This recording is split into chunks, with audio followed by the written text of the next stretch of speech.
হবে হবে আবার হবে সরকারি সরকারি চাকরিতে সরাসরি সীমা হবে দাবি মানতে হবে সবাই একই সাথে সরকারি বেসরকারি চাকরিতে প্রবেশকারী সীমা বাড়াতে হবে দিয়ে গেছে নৃত্য করে সাইয়া করে কথা শুনে নারে নারে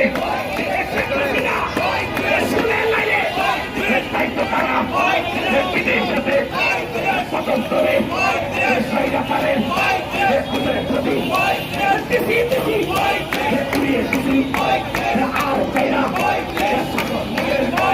সইয়া করে দিতে হবে দাবি মানতে হবে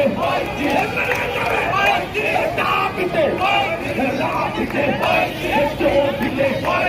চোপিতে জামালপুরে হাসিনা গেছি লড়ে পয়লা পিছে দিবে নারে তাই তো তারা উনাল পিছে ছাত্র সমাজ খাইয়া পিছে আনাচে কানাচে পৌঁছে যাবে। আপনারা কমিউনাল রাজনীতি করছেন নাকি নাকি একটা বিশ্ববিদ্যালয় রাজনীতি করছেন?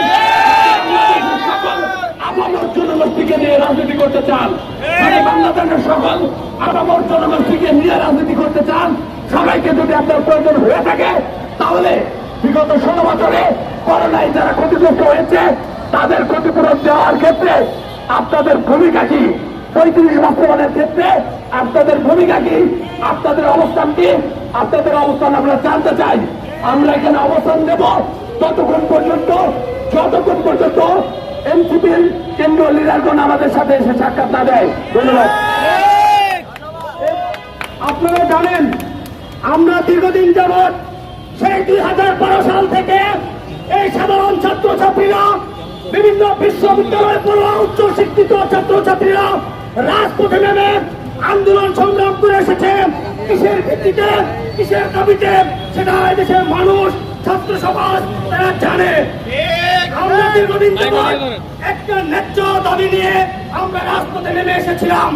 প্রিয় বন্ধুরা, প্রিয় সহযোদ্ধারা, আপনারা দেখেছেন বিগত সরকারের সময় আমরা রাজপথে কতটা নির্যাতিত হয়েছিলাম, রাজপথে কতটা নির্যাতনের শিকার হয়ে জেল জুলুমের শিকার হয়েছিলাম।